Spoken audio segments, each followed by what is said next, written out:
If you desire, you may see him haunted. A Horwendilian phantom shimmers before his eyes and seems to squeeze the life breath from the queen. Amlethus's eyes, made visionary by fear, observe the dreadful spectre of as it assassinates Queen Gertrude 1,000 times and more, now falling upon her to choke her in the bath. Soap bubbles die upon her lip, now strangling her at her mirror, now forcing her to watch her own demise. Reader, see Hamlet's dreams. Look through his eyes at Horwendilus's chimera, its fingers at his mother's throat, in gardens, kitchens, ballrooms, and potting sheds, on chairs, beds, tables, and floors, in public and in private, by day and by night, before and after luncheon, while she sings and while she is silent, and when she is silent, clothed and nude, in boats and on horseback, enthroned or upon her piss pot. And you may understand why he, the prince, now sees his recent rescue as no end, but only a beginning to his loving anguish. Why he racks his brains to find some permanent conclusion to his fear. And so a plot is born, conceived by urgency, out of hate. Its generative organ, the royal whip that stung his royal buttocks, delivering upon those nether cheeks just such a Yoricking as he'd often given the fool. And the plot begins to converge on Yorick. Bitter Hamlet will use the jester as his revenge's tool. Now you may see two hatreds coalesce. In Hamlet's angry brain, his fury merges. One might as well say marries Ophelia and the king. He sees how his hard wrath can stone down both these birds, for it is a Medusan wrath that can turn Yorick flesh to deadly granite. And at last you hear the child prince in his room, walking round and round about, a sullen riddle dripping from his lips. Nor liquid, nor solid, nor gassy air, nor taste, nor smell, nor substance there. It may be turned to good or ill. Pour it in an ear, and it may kill. So, reader, my congratulations. Your fancy from which all these dark suspicions have issued, for I began this passage by swearing myself to silence, is proved by them more fertile and convincing than my own. So well, so accurately have you supposed that my tasks made very brief. It remains only to bring Hamlet and Yorick, the one upon the other's back, as is their custom, to a platform below the castle at Elsinore, where the young prince pours such a magical potion into Yorick's ear that the fool falls into foolish delusions. You've understood it all. The ghost of Hamlet's living father appears to haunt poor Yorick, and the venom conjures up a second undead phantasm. It is Ophelia, Yorick's wife, her clothes in disarray, her body twined in translucent ectoplasmic splendor round the king's. What was the princely poison? Only solve your own riddle, reader, and you'll know. There, never mind, I'll solve it for you. It was speech. Oh, deadliest venene, being insubstantial, though very serpentine, it knows no antidote. To be plain, Hamlet persuades his father's fool that Horwendilus and Ophelia, that Dame Yorick and the king, no, I cannot say that terrible word of doing, when in truth was nothing done, and possibly the vellum is smudged at this point by ancient tears or other sultry fluid. The cruel boy brought proofs, a pair of golden nose plugs wrapped in a forged billet doux. Or was it a handkerchief? No matter. The damage is done, and Yorick is multiply a fool. Always a fool by trade, he has become a doubled dolt for being the prince's gull, and in his own eyes, for as he sees it, seeming a fool in the lover's eyes, an ass as well, an ass most foolish in appearance because of the cuckold's horns between his ears. Strangest of all, and here's the dark heart of the matter, by becoming a fool actual, he sacrifices the privileges of the fool professional. A jester was a curious brand of fool, permitted by his mockery to speak wisdom and have men laugh at it, to tell the truth yet keep his head, jingling as it was with silly bells. Yes, fools were wise as clocks, for they knew their time for what it was. But now this clockwise Yorick changes round. Fooled by the prince, he starts to play the fool, to play it truly. That is to say, to rant, to roar, to act the jealous spouse in deadly seriousness, which was Hamlet's intention, to force the fool into a fatal folly. I've said he saw the jester as a second clownish father. This surrogate parent is now, by poisoned words, unleashed against the royal sire. For the rest, Horwendelus sleeps alone in his Gethsemane. Enter Yorick with juices of cursed Habona in a phial. The poison Hamlet poured into his ear has precipitated, or so it fancifully seems, into this bottle, and from the bottle into the king's ear it goes. And that's Horwendilus dead, while Ophelia, accused and spurned by Yorick, loses her senses and wanders round the palace in a flowery madness until she dies of grief. Which madness gives the clue to Claudius, who then uncovers the crime, and it's to the block with Yorick, and that's that. But here's a mystery, an unknown hand at work, for someone whom I cannot name retrieves the severed head, and with all necessary bribes and whispers secretly contrives to have it buried there, where after many years the prince will be confronted by his grinning, bony guilt. So a faceless joker, some lover of the jester's heady wit, makes of this discarded noodle of his discarded noodle a most capital, if unforeseen, amusement. But here's a mystery. Oh, and if unforeseen amusement. Tumpty tum, tumpty tum, and a tumpity tumpity tum. Reader, time is passing. And each of us passes the time in his own sweet way, whether by drumming of fingers or in sleep or courtship or the consumption of strings of sausages or however we please. My own habit is to hum. And so, tum tum, tumpty tum. If the tune distresses you, be off and pass the time in some other place. Freedom's a spaniel that grows weak and flabby if it is not exercised. So exercise your dog. Sir, that's the trick. But returning after many years to our scene, what is this we see? Not Yorick, he's dead. Then Yorick's ghost, for he seems to haunt the living, so that we may call him Will o' the Wits. Reader, how much has gone wrong at Elsinore? Gertrude, murderously rescued by her son from her first unmurderous spouse, remained in mourning many years while Claudius ruled.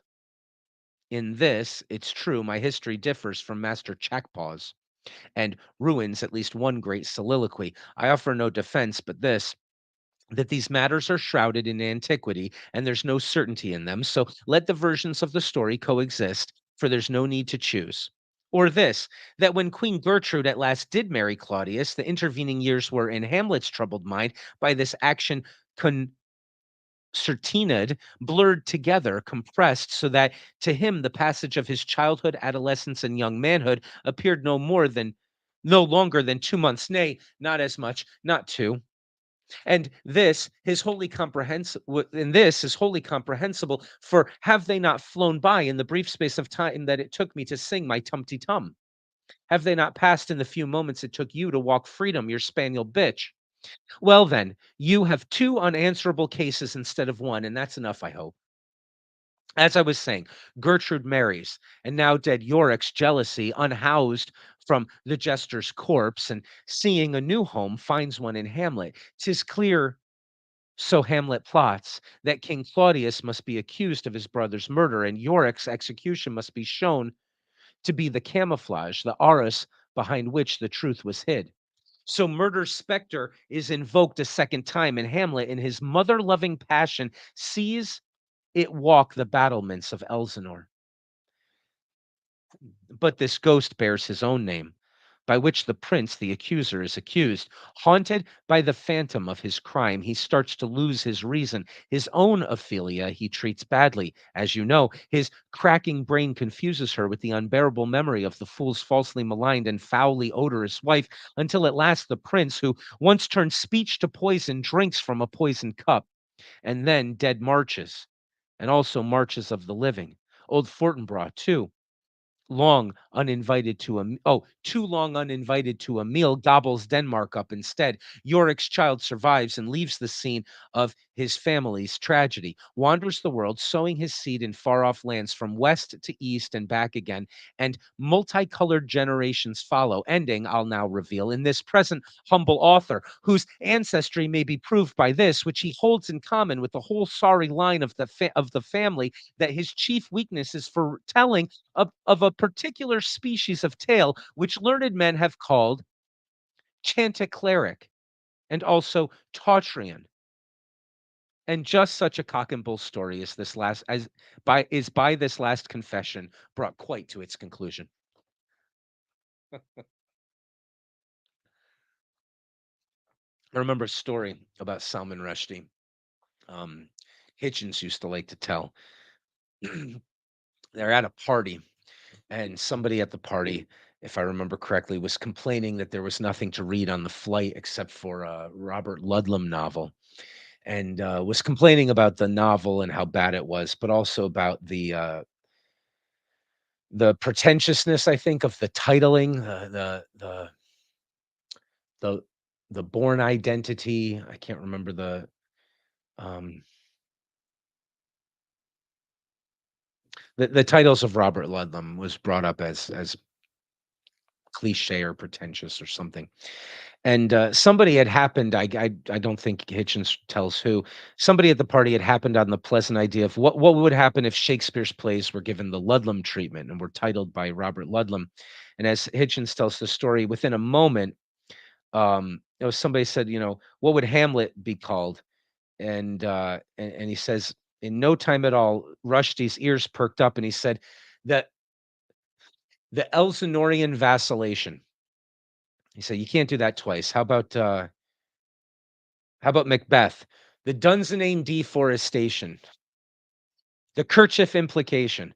He talks about a bunch of it's just like right off the top of his head, and you can tell how intimately. I mean, look, Rushdie has an intimacy with the English language that is Shakespearean, and it's extremely impressive. And we'll be looking at all of his novels, and they're all over here. He has some masterpieces that are really quite amazing, and we'll look at them. But for now, we're just enjoying reading some of his short stories. So perhaps we should read another one. That was pretty good. I forgot how good that was. So this is separated into three sections: East with three stories, West with three stories, and then East, comma West with three stories. We've read At the Auction of the Ruby Slippers and Yorick, both from the West section. I remember these being really good stories. Let's read.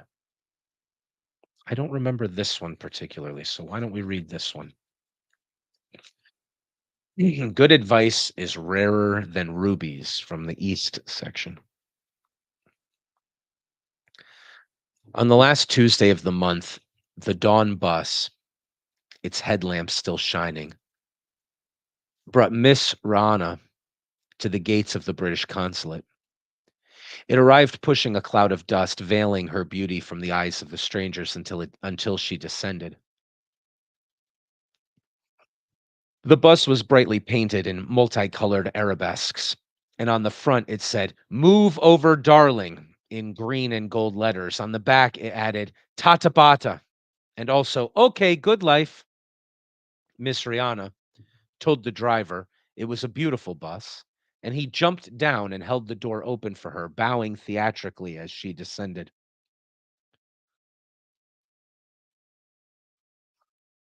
Miss Rihanna's eyes were large and black and bright enough not to need the help of antimony.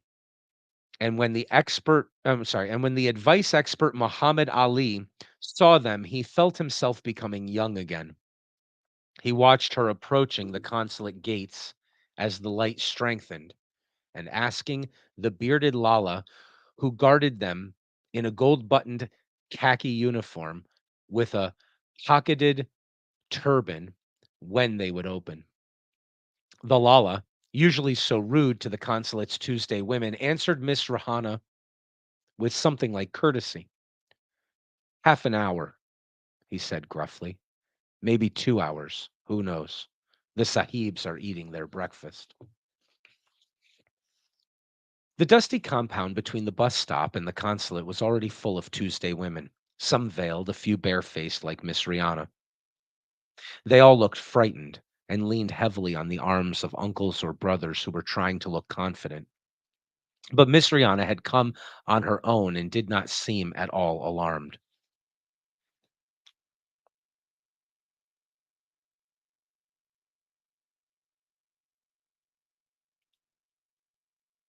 Muhammad Ali, who specialized in advising the most vulnerable looking of these weakly supplicants, found his feet leading him towards the strange, big eyed, independent girl. Miss, he began, you have come for permit to London, I think so? She was standing at a hot snack stall in the little shanty town by the edge of the compound, munching chili pakoras contentedly.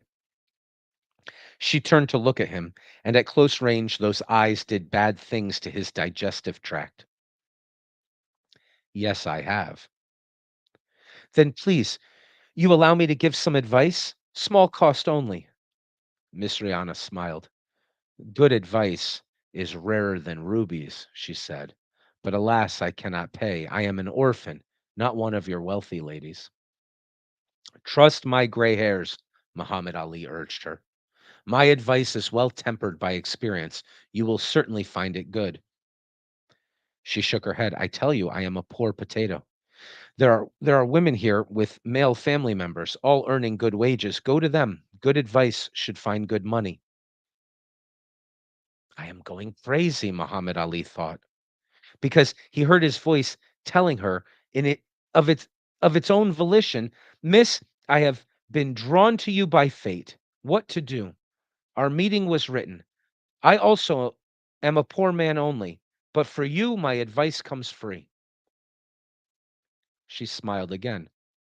Then I must surely listen. When fate sends a gift, one receives good fortune.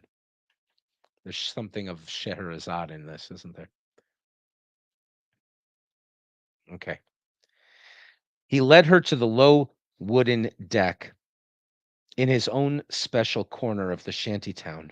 She followed, continuing to eat pakoras from a little newspaper packet. She did not offer him any. Muhammad Ali put a cushion on the dusty ground. Pleased to sit? She did as he asked. He sat cross legged across the desk from her, conscious that 2 or 3 dozen pairs of male eyes were watching him enviously, that all the other shantytown men were ogling the latest young lovely to be charmed by the old gray hair fraud. He took a deep breath to settle himself. Name, please? Miss Rihanna, she told him, fiancée to Mustafa Dar of Bradford, London. Bradford, England, he corrected her gently. London is a town only, like Multan or Bahawalpur. England is a great nation, full of the coldest fish in the world. I see, thank you, she responded gravely, so that he was unaware if she was making fun of him. You have filled application form. Then let me see, please. She passed him a neatly folded document in a brown envelope. Is it okay? For the first time, there was a note of anxiety in her voice. He patted the desk quite near the place where her hand rested. I am certain, he said. Wait on, and I will check. She finished the pakoras, while he scanned her papers. Tip top, he pronounced at length. All in order. Thank you for your advice, she said, making as if to rise. I'll go now and wait by the gate. What are you thinking? He cried loudly, smiting his forehead. You consider this an easy business? Just give the form and poof. With a big smile, they hand over the permit. Miss Rihanna, I tell you, you are entering a worse place than any police station. Is it so truly? His oratory had done the trick. She was a captive audience now, and he would be able to look at her for a few moments longer. Drawing another calming breath, he launched into his set speech. He told her that the Sahibs thought that all the women who came on Tuesdays claiming to be dependents of bus drivers in Luton or chartered accountants in Manchester were crooks and liars and cheats. She protested, but then I will simply tell them that I, for one, am no such thing. Her innocence made him shiver with fear for her. She was a sparrow, he told her, and they were men with hooded eyes like hawks. He explained that they would ask her questions, personal questions, questions such as a lady's own brother would be too shy to ask. They would ask if she was a virgin, and if not, what her fiance's lovemaking habits were, and what secret nicknames they had invented for one another. Muhammad Ali spoke brutally on purpose to lessen the shock she would feel when it, or something like it, actually happened. Her eyes remained steady, but her hands began to flutter at the edges of the desk. He went on. They will ask you how many rooms are in your family home and what color are the walls and what days do you empty the rubbish. They will ask your man's mother's third cousin's aunt's stepdaughter's middle name. And all these things they have already asked your Mustafa Dar in his Bradford. And if you make one mistake, you are finished. Yes, she said, and he could hear her disciplining her voice. And what is your advice, old man? It was at this point that Muhammad Ali usually began to whisper urgently to mention that he knew a man, a very good type, who worked in the consulate, and through him, for a fee, the necessary papers could be delivered. With all the proper authenticating seals, business was good because the women would often pay him 500 rupees or give him a gold bracelet for his pains and go away happy. They came from hundreds of miles away. He normally made sure of this before beginning to trick them. So uh, even when they discovered they had been swindled, they were unlikely to return. They went away to Sargoda, La Luquette, and began to pack. And who knows at what point they found out that they had been gulled, but it was at a too late point anyway. Life is hard, and an old man must live by his wits. It was not up to Muhammad Ali to have compassion for these Tuesday women. But once again his voice betrayed him, and instead of starting his customary speech, he began to reveal to her his greatest secret. Miss Rihanna, his voice said, and he listened to it in amazement. You are a rare person, a jewel, and for you I will do what I would not do for my own daughter, perhaps. One document has come into my possession that can solve all your worries at one stroke. And what is this sorcerer's paper? She asked, her eyes unquestioningly laughing at him now. His voice fell low as low. Miss Rihanna, it is a British passport, completely genuine and puka goods. I have a good friend who will put your name and photo, and then, hey presto, England, here you come. He had said it. Anything was possible now, on this day of his insanity. Perhaps he would give her the thing free gratis and then kick himself for a year afterwards. Old fool, he berated himself. The oldest fools are bewitched by the youngest girls. Let me understand you, she was saying. You are proposing I should commit a crime. Not crime, he interposed. Facilitation. And go to Bradford, London illegally, and therefore justify the low opinion the consulate sahibs have of us all. Old Babuji, this is not good advice. Bradford, England. he corrected her mournfully. You should not take my gift in such a spirit. Then how? Bibi, I am a poor fellow, and I have offered this prize because you are so beautiful. Do not spit on my generosity. Take the thing, or else don't take. Go home. Forget England. Only do not go into that building and lose your dignity.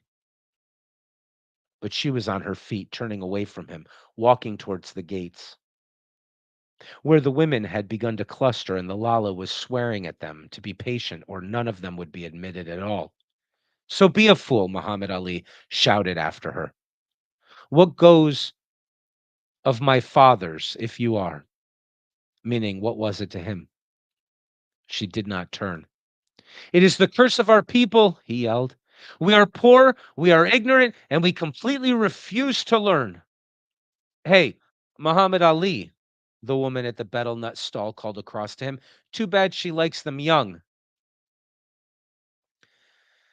That day, Muhammad Ali did nothing but stand around near the consulate gates. Many times he scolded himself, Go from here, old goof. Lady does not desire to speak with you any further. But when she came out, she found him waiting. Salam, advice she greeted him. She seemed calm and at peace with him again. And he thought, My God, Ya Allah, she has pulled it off. The British Sahibs also have been drowning in her eyes, and she has got her passage to England. He smiled at her hopefully. She smiled back with no trouble at all. Miss Rihanna Begum, he said, felicitations, daughter, on what is obviously your hour of triumph. Impulsively, she took his forearm in her hand. Come, she said. Let me buy you a pakora to thank you for your advice and to apologize for my rudeness too. They stood in the dust of the afternoon compound near the bus, which was getting ready to leave. Coolies were tying bedding rolls to the roof. A hawker shouted at the passengers, trying to sell them love stories and green medicines, both of which cured unhappiness. Miss Rihanna and a happy Muhammad Ali ate their pakoras sitting on the bus's front mudguard, that is, the bumper. The old advice expert began softly to hum a tune from a movie soundtrack. The day's heat was gone. It is an arranged engagement, Miss Rihanna said all at once. I was 9 years old when my parents fixed it. Mustafa Dar was already 30 at that time, but my father wanted someone who could look after me as he had done himself, and Mustafa was a man known to Daddy G as a solid type. Then my parents died, and Mustafa Dar went to England and said he would send for me. That was many years ago. I have his photo, but he's like a stranger to me. Even his voice, I do not recognize it on the phone. The confession took Muhammad Ali by surprise, but he nodded with what he hoped looked like wisdom. Still, and after all, he said, one's parents act in one's best interest. They found you a good and honest man who has kept his word and sent for you, and now you have a lifetime to get to know him and to love. He was puzzled now by the bitterness that had infected her smile. But, old man, she asked him, why have you already packed me and posted me off to England? He stood up shocked. You looked happy. So I just assumed, excuse me, but they turned you down or what? I got all their questions wrong, she replied. Distinguishing marks, I put on the wrong cheeks. Bathroom decor, I completely redecorated. All absolutely topsy turvy, you see. But what to do? How will you go? Now I will go back to Lahore and my job. I work in a great house as ayah to three good boys. They would have been sad to see me leave. But this is a tragedy, Muhammad Ali lamented. Oh, how I pray that you had taken up my offer. Now, but it is not possible, I regret to inform. Now they have your form on file. Cross check can be made. Even the passport will not suffice. It is spoiled, all spoiled, and it could have been so easy if advice had been accepted in good time. I do not think, she told him, I truly do not think you should be sad. Her last smile. which he watched from the compound until the bus concealed it in a dust cloud, was the happiest thing he had ever seen in his long, hot, hard, unloving life. So that's good. There's 3 stories out of 9.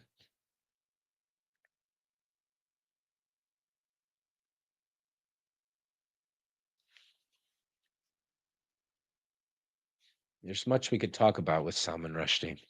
We will do that. We will do that. We have many lectures on magic realism, politics, the history. There's lots we could, would, will discuss in future, but this was sort of fun. Somebody leave a comment or a note or something if you'd like to hear one more story before we close. Trying hard to sort off the software. Okay, that's fine. Sorry you didn't make it here. Let's see.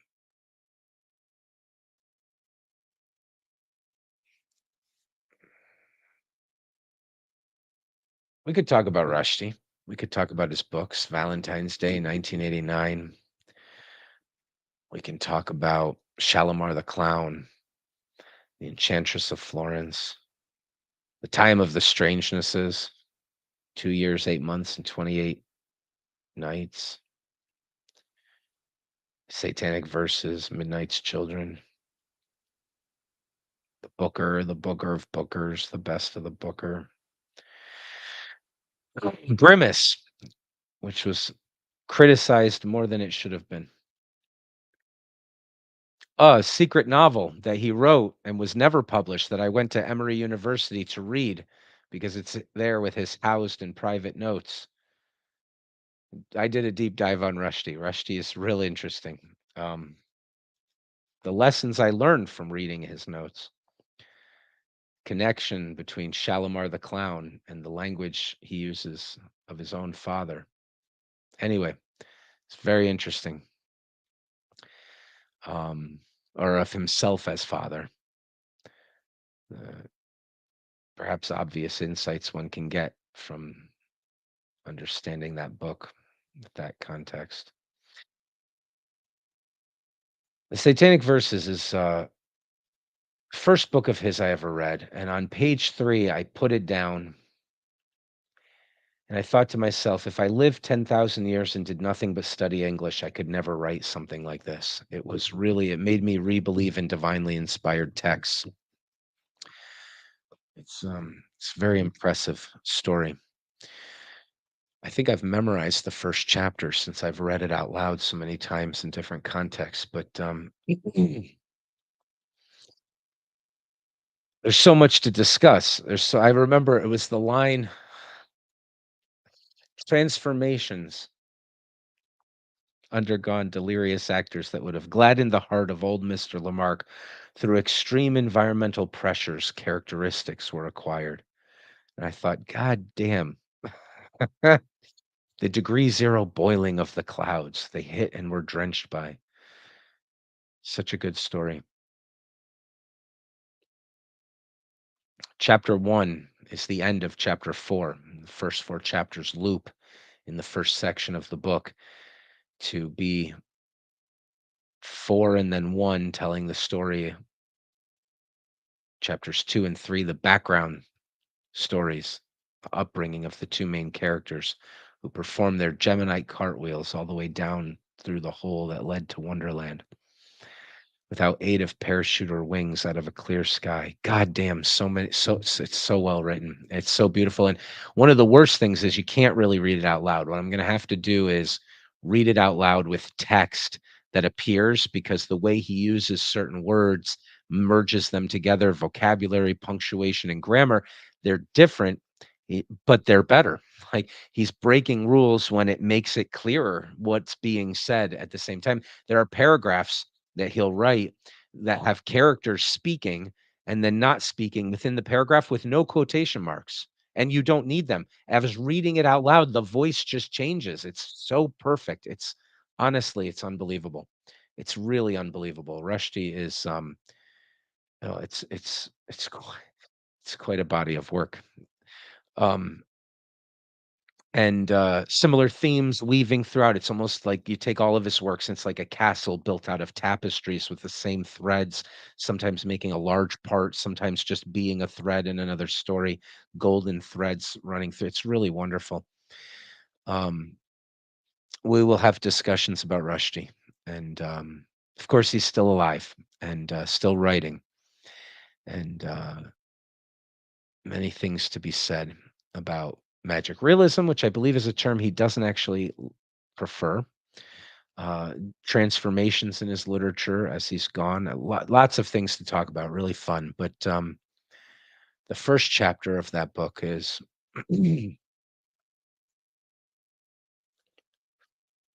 to be born again, sang Jabril Farishta, tumbling from the heavens. First you have to die. Ho gee, to land upon the bosomy earth, first one needs to fly. Taka, taka how to ever smile again if first you won't cry. How to win the darling's love, mister, without a sigh. Baba, if you want to be born again. Just before dawn one New Year's Day, or just we should just get the book and read it.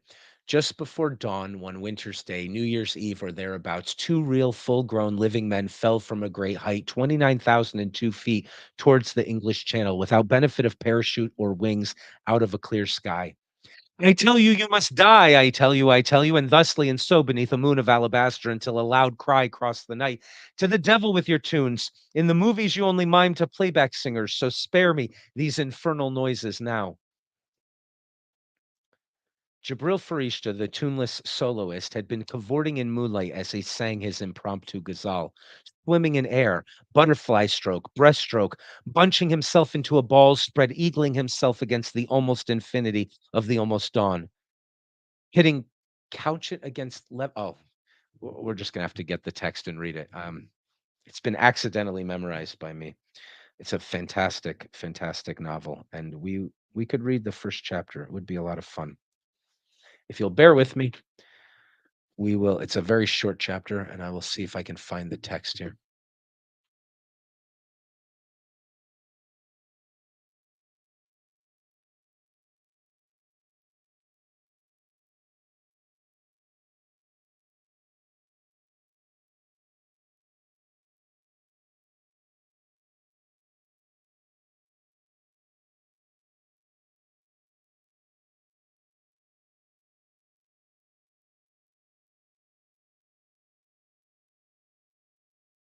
Got stacks of books from floor to ceiling here. We need funding to expand the library again. We'll get there. Oh, look, it's out over here.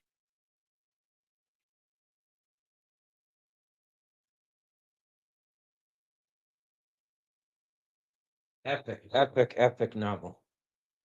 Rushdie wrote 6 unwritable novels, unbelievably epic works, where the main character and the fate of the nation are intertwined, like Homer, like Odysseus.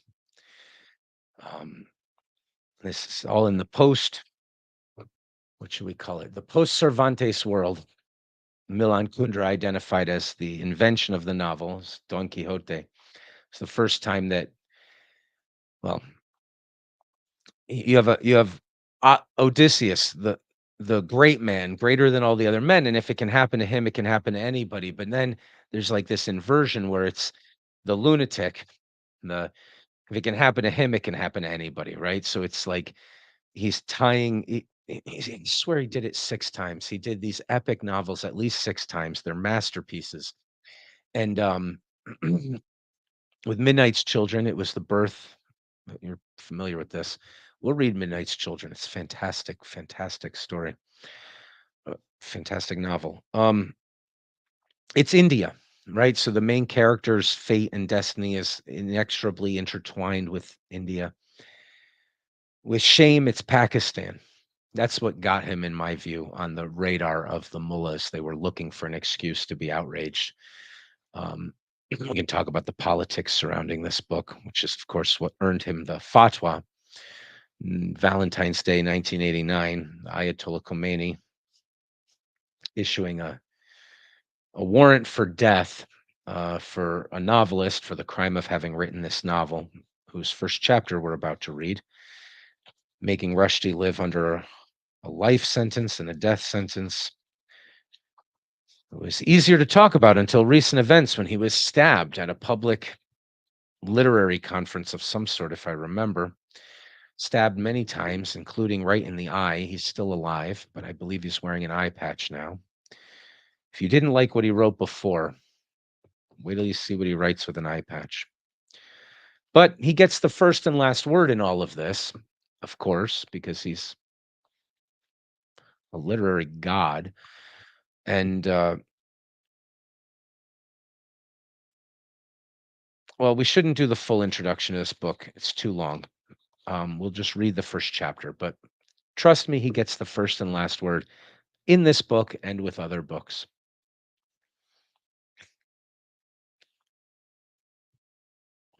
What's happening in this chapter is there are two men who are falling from the sky towards the English Channel without benefit of parachute or wings out of a clear sky.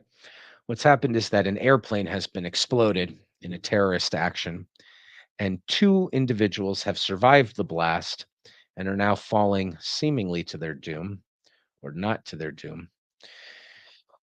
And they're the two main characters of the story.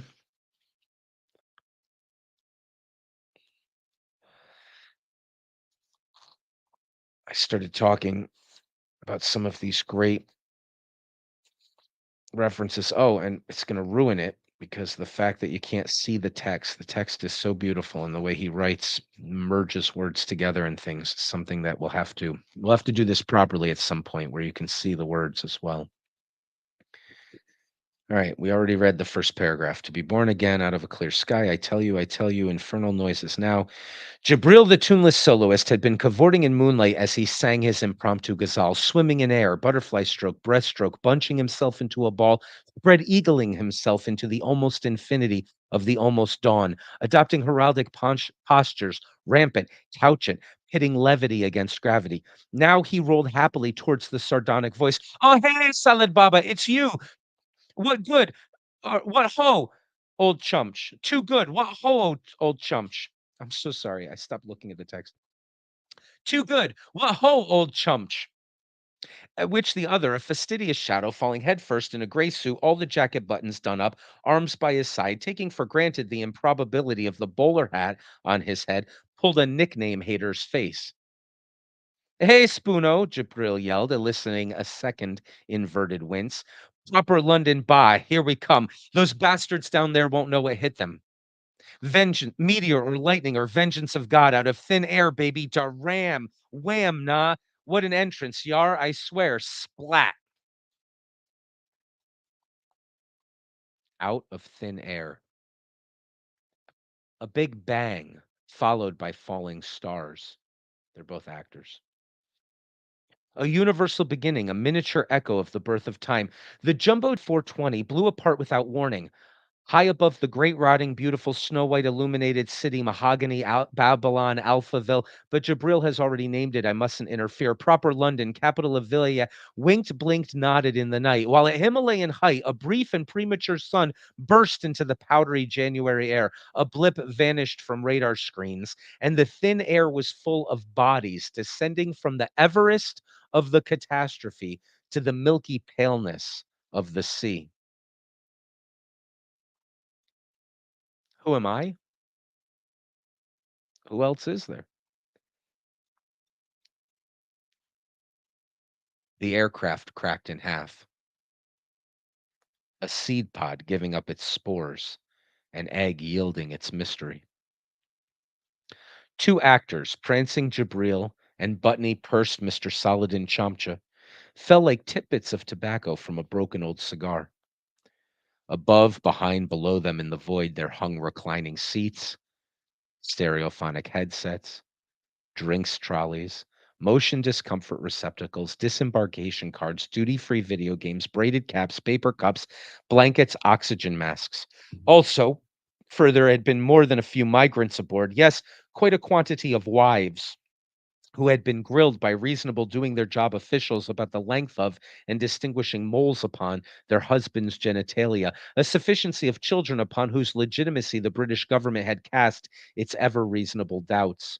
Mingling with the remnants of the plain, equally fragmented, equally absurd, there floated the debris of the soul, broken memories, sloughed off selves, severed mother tongues, violated privacies, untranslatable jokes, extinguished futures, lost loves, the forgotten meaning of hollow, booming words, land, belonging, home.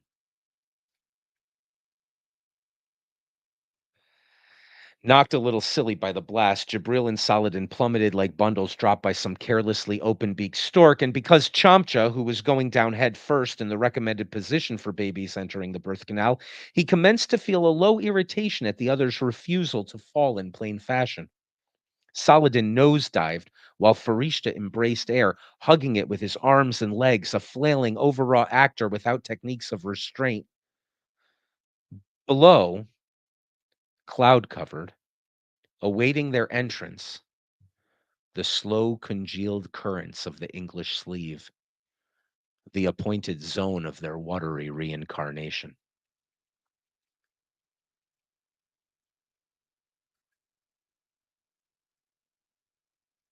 Oh, my shoes are Japanese, Jabril sang, translating the old song into English in semi conscious deference to the uprushing host nation. These trousers English, if you please. On my head, red Russian cap. My heart's Indian for all that.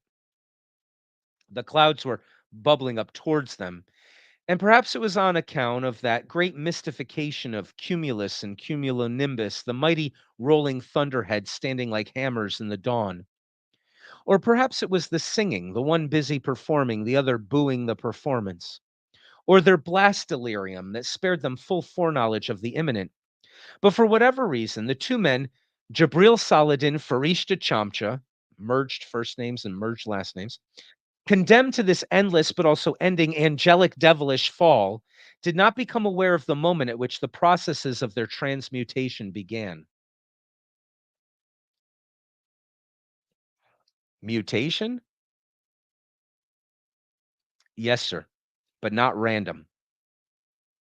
Up there in airspace, in that soft, imperceptible field which had been made possible by the century and which thereafter had made the century possible, becoming one of its defining locations, the place of movement and of war, the planet shrinker and power vacuum, most insecure and transitory of zones, illusory, discontinuous, metamorphic, because when you throw everything up in the air, anything becomes possible. Way up there, one word, at any rate, changes took place in delirious actors that would have gladdened the heart of old Mr. Lamarck.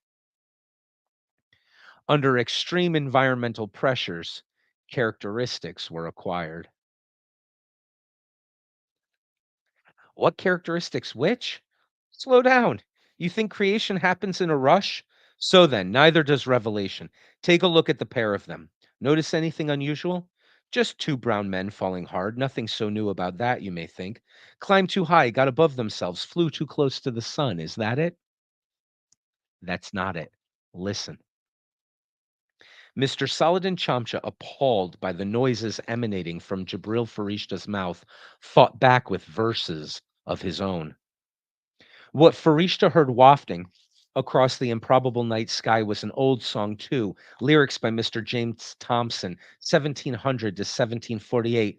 At heaven's command, Chamcha caroled through lips turned jingoistically red, white, blue by the cold, arose from out the azure main. Farishta, horrified, sang louder and louder of Japanese shoes, Russian hats, inviolately subcontinental hearts, but could not still Saladin's wild recital. And guardian angels sung the strain. Let's face it, it was impossible for them to have heard one another, much less conversed and also competed thus in song. Accelerating towards the planet, atmosphere roaring around them, how could they? But let's face this too. They did.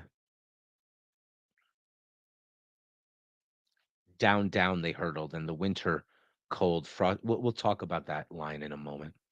Down, down they hurtled, and the winter cold frosting their eyelashes and threatening to freeze their hearts was on the point of waking them from their delirious daydream. They were about to become aware of the miracle of the singing, the rain of limbs and babies of which they were a part, and the terror of the destiny rushing at them from below, when they were drenched, and instantly iced by the degree zero boiling of the clouds.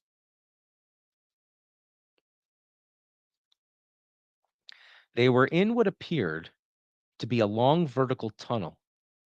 Chamcha, prim, rigid, and still upside down, saw Jabril Farishta in his purple bush shirt come swimming towards him across that cloud walled funnel and would have shouted, "Keep away! Get away from me!" except that something prevented him, the beginning of a little fluttery, screaming thing in his intestines. So instead of uttering words of rejection, he opened his arms and Farishta swam into them until they were embracing head to tail, and the force of their collision sent them tumbling end over end, performing their Gemini cartwheels all the way down and along the hole that went to Wonderland.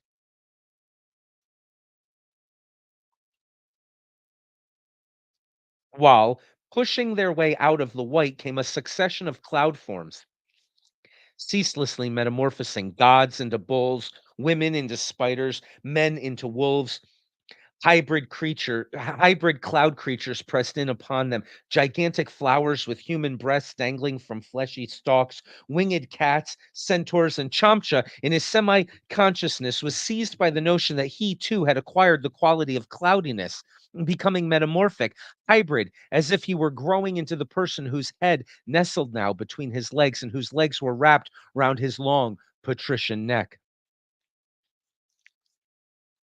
This person had, however, no time for such highfalutions, was indeed incapable of faluting at all, having just seen emerging from the swirl of cloud the figure of a glamorous woman of a certain age, wearing a brocade sari in green and gold, with a diamond in her nose and lacquer defending her high coiled hair against the pressure of the winds at these altitudes, as she sat equably upon a flying carpet. Rika Merchant, Jibril greeted her.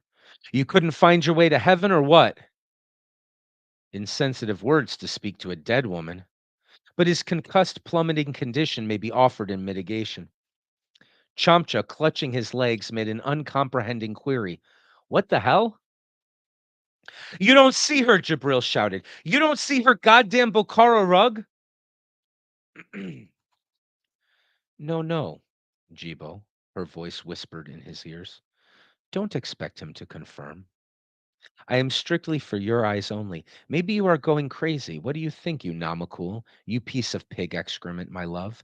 With death comes honesty, my beloved, so I can call you by your true names. Cloudy Rika murmured sour nothings. But Jabril cried again to Chamcha, Spuno, you see her or you don't. Saladin Chamcha saw nothing, heard nothing, said nothing. Jabril faced her alone. You shouldn't have done it, he admonished her. No, sir, a sin, a such much thing. Oh, you can lecture me now, she laughed. You are the one with the high moral tone. That's a good one. It was you who left me, her voice reminded his ear, seeming to nibble at the lobe. It was you, O moon of my delight, who hid behind a cloud, and I in darkness blinded, lost for love. He became afraid. What do you want? No, don't tell. Just go. When you were sick, I could not see you in case of scandal. You knew that I could not, that I stayed away for your sake. But afterwards, you punished. You used it as your excuse to leave, your cloud to hide behind. That and also her, the ice woman. Bastard. Now that I am dead, I have forgotten how to forgive. I curse you, my Jabril. May your life be hell. Hell because that's where you sent me, damn you. Where you came from, devil. Where you're going, sucker. Enjoy the bloody dip. Rika's curse, and after that, verses in a language he did not understand, all harshness and sibilance in which he thought he made out, but maybe not, the repeated name a lot. He clutched at Chamcha. They burst through the bottom of the clouds. Speed. The sensation of speed returned, whistling its fearful note. The roof of cloud fled upward. The water floor zoomed closer. Their eyes opened. A scream, that same scream that had fluttered in his guts when Jabril swam across the sky, burst from Chamcha's lips. A shaft of sunlight pierced his open mouth and set it free. But they had fallen through the transformations of the clouds, Chamcha and Farishta, and there was a fluidity, an indistinctness at the edges of them. And as the sunlight hit Chamcha, it released more than noise. Fly! Chamcha shrieked at Jabril. Start flying now! And added, not knowing its source, the second command. And sing!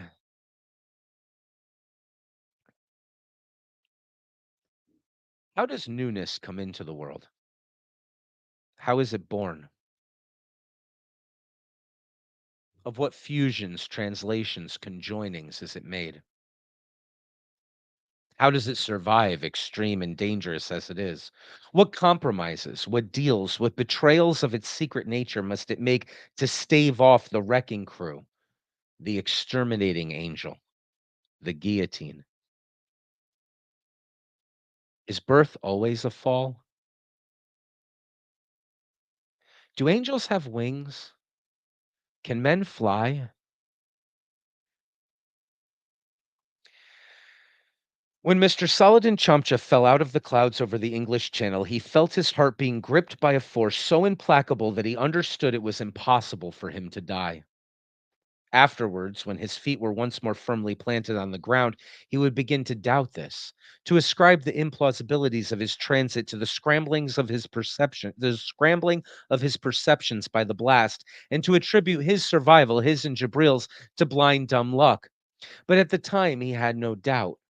What had taken him over was the will to live, unadulterated, irresistible, pure.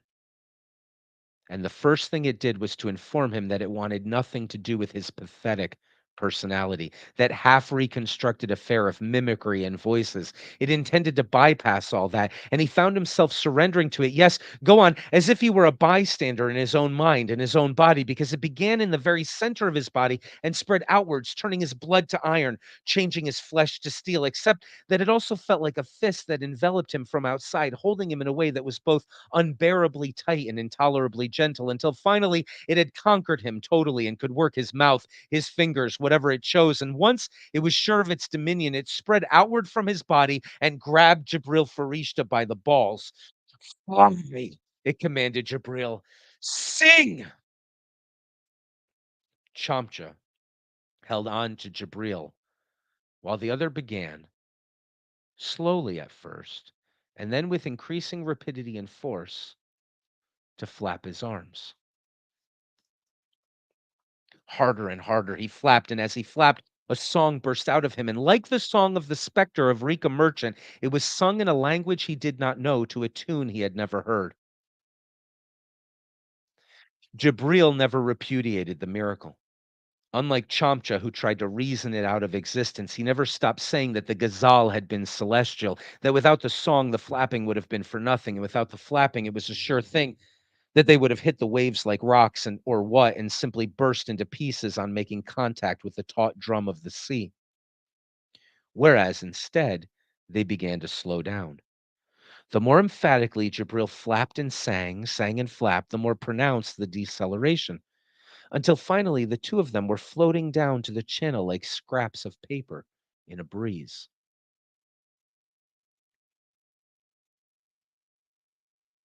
They were the only survivors of the wreck, the only ones who fell from Bostan and lived. They were found washed up on the beach. The more voluble of the two, the one in the purple shirt, swore in his wild ramblings that they had walked upon the water, that the waves had borne them gently into shore. But the other, to whose head a soggy bowler hat clung as if by magic, denied this. God, we were lucky, he said. How lucky can you get? I know the truth. Obviously, I watched the whole thing. As to omnipresence and potence, I'm making no claims at present, but I can manage this much, I hope. Chamcha willed it, and Farishta did what was willed. Which was the miracle worker? Of what type, angelic, satanic, was Farishta's song? Who am I? Let me put it this way. Who has the best tunes? These were the first words Jabril Farishta said when he awoke on the snowbound English beach with the improbability of a starfish by his ear. Born again, Spoono, you and me. Happy birthday, mister. Happy birthday to you. Whereupon Saladin Chamcha coughed, spluttered, opened his eyes, and, as befitting a newborn babe, burst into foolish tears.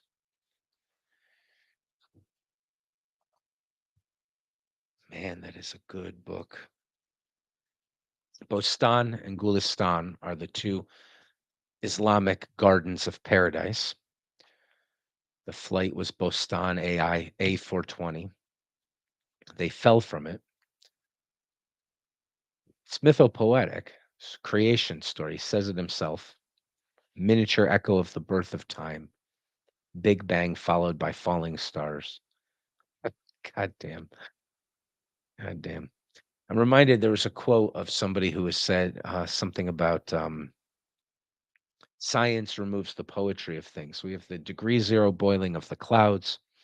We have historical reference to old Mr. Lamarck and his gladdened heart through extreme environmental pressures, characteristics were acquired.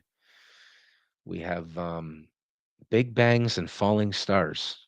They fall in gravity. That's their path, right? Anyway, I remember somebody responded to that idea by saying if learning that a sun is not like a hearth fire, but instead it's a big ball of nuclear explosions, can't inspire you to write poetry, then maybe you're not a poet. It's an interesting question, but Rushdie answers it, I think, in that passage. It's not a quality of all his writing, but it certainly was both mythopoetic and making use of scientific um, terminology and comprehension and understanding. It's very interesting. There was a line we could talk about. So I had mentioned that Rushdie sometimes doesn't care for the term magic realism. I, like many people, used to wonder why anybody would read fiction because what's the point of stories that are just made up? This is how naive and stupid we can be at times, but it's understandable, especially if you've been introduced to the books that they give you in school. Fantasy, it seems escapist. It's what's the connection to life? But of course, that's not the case with literature. Literature is, well, Milan Kundera, Saul Bellows' dog. We have so many things to talk about, but now's probably not the time. I think Milan Kundera, in some of his essays about the novel, we'll just briefly say, said it's pushing back. It's using imagination to expand our understanding of what it might be to be human and what ways in which being human can manifest. It's all about the human condition, like all of the humanities. History is telling stories. It's not chronology, it's telling stories, but it's like literature, except it has this empirical restriction on it. The story you're telling, you have to have some evidence that it's a story of something that actually happened. But of course, history isn't chronology. It's not at 2 a.m. this happened, at 2:30 this happened. It's not a chronicle of events in time. It's a story because it's speaking in the language of narrative to talk to us about what it means to be human in that context with the restriction of it being evidentially supported that it's a story of something that happened. But literature is that without that restriction. Um, Rushdie likes to tell this story. Saul Bellows, another gentleman, we have his books to read. But I believe it was in a Saul Bellow novel that there was a dog, and the dog was barking. It was tied up, I think, on a stake at night. And as Rushdie likes to say, he puts it, because it's a Saul Bellow novel, we have to be told why the dog is barking. Not just that the dog is barking, but why the dog is barking. And we're told something, I hope I don't misphrase it too badly. The dog is barking in protest to the limited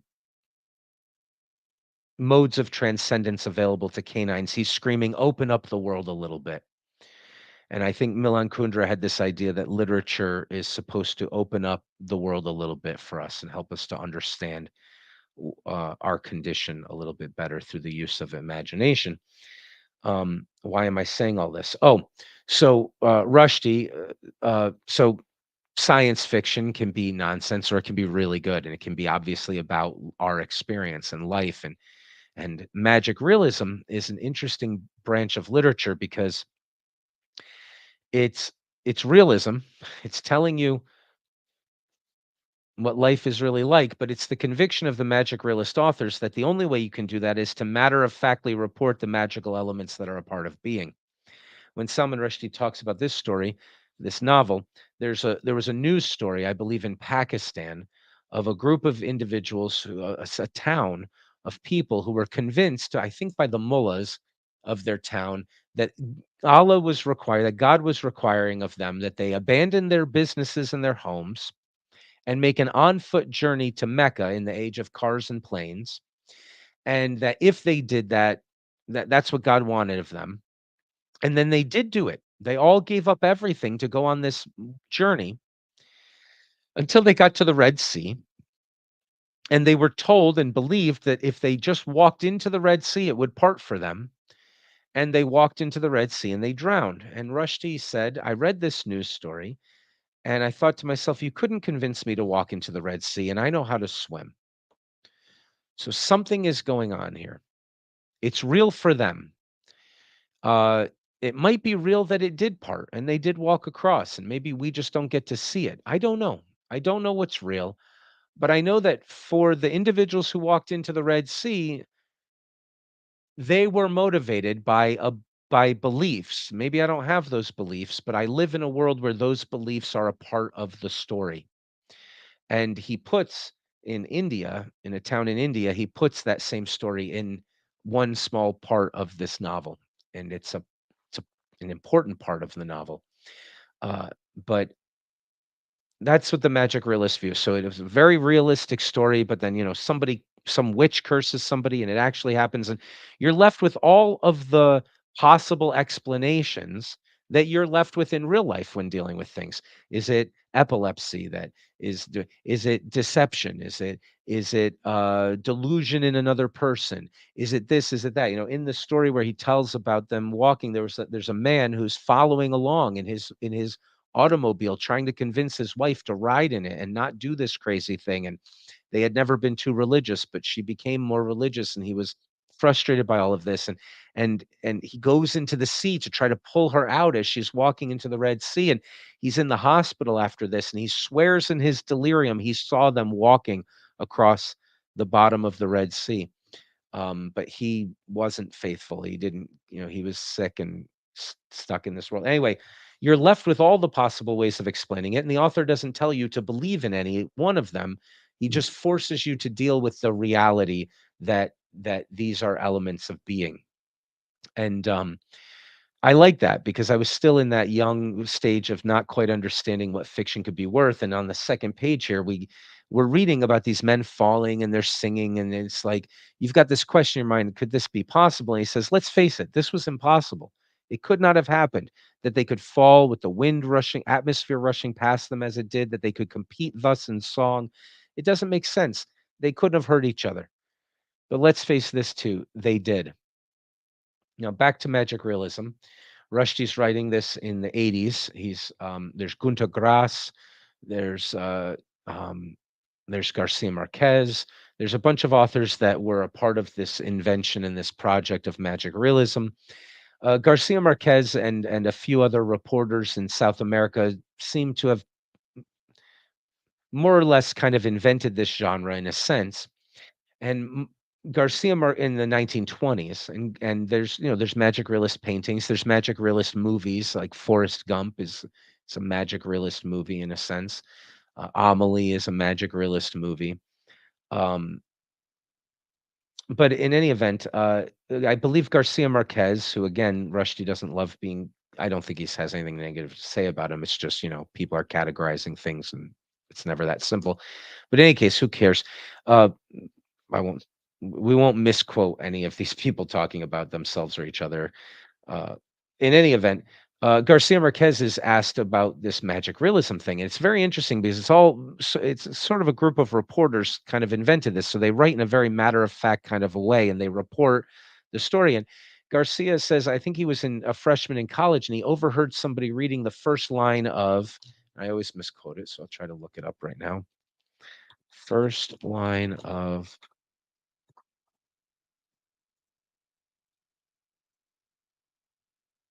Of course, it's translated anyway, so blah blah blah. Can we get the first line of this?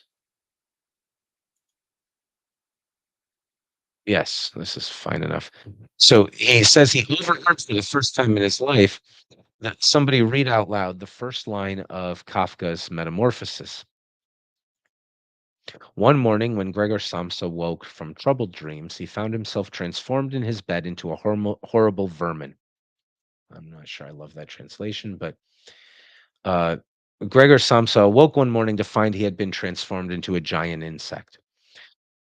And he was stunned. He said, "I didn't understand until that moment that you could just write impossible things and then expect the reader to just have to believe it because that's the story that you can't keep following the story." And he was shocked by this. You imagine what Peterson talks about. Go to the movie and watch the cartoon puppet walk without strings and talk, and it's like all of this is acceptable to you, and you just swallow it whole, and it makes sense for the narrative. It's like the Jungian dream language, and it's all possible. But he was shocked by that, and so in any event, um, this that line, "Let's face it, too, they did," it's kind of cool.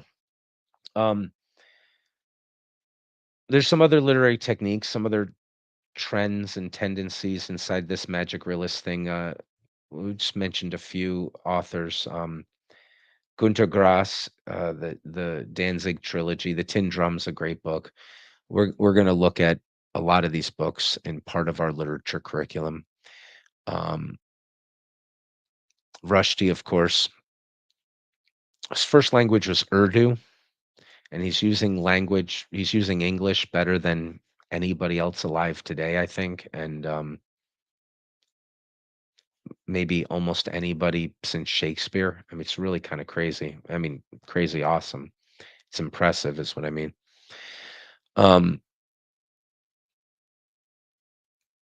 we have some others we could mention, but we have Garcia Marquez, who of course wrote "Time, Love in the Time of Cholera" and "100 Years of Solitude," which we have right there. That's a fantastic book. Um, there's so much more I wanted to say, but I censored myself. We're not going to go down all of the rabbit holes and things to talk about. Eventually, we will. We'll have our literature curriculum added to the philosophy curriculum. So we haven't talked about this much. We've done it a little bit, but the core philosophy curriculum is this 3 years of stuff, very different in years 2 and 3 from year one. But right now we're trying to flesh out year one, but that's the core of a much larger project. There's some other professors coming in that are going to be contributing to this all very soon. In fact, in a week, we're going to be seeing Dr. Tartaglia again, and there's 3 classes, 2 that he's been putting together quite vigorously and quite interestingly. If you're interested in not Goethe, in Gödel's incompleteness theorem and all of the misunderstandings people have about it, this mother flipper understands it better, and he's gonna teach it and how to derive it even, and how to use Gödel numbers. I mean, it's a heck of a cool course. Also, he's gonna provide an alternative third-year core curriculum on Quine, and he and I are both gonna be co-teaching very soon, I think before those other 2, class on constitutional interpretation methods, the history of liberty in the United States, legal philosophical theories, including the one that was used at the founding of not common law, of, natural law and other theories. And we're also gonna look at landmark cases in the Supreme Court. There's like 6 parts to this class. He'll be teaching 4 of them, no, 3 of them. I'll be teaching 2 of them, and we'll be co-teaching another one. It's gonna be really fun. And, so there's a lot more to this than just the philosophy stuff, but right now we're doing as much as we can about the core curriculum, and we can talk more about how they all fit together and yeah, and what people can pick from, and there's other elements to that, but we'll stop talking about it now. Thank you for joining me. It was really fun to dive into some Rushdie. It's been too long since I've been reading him, And this has been fun. So thanks for joining.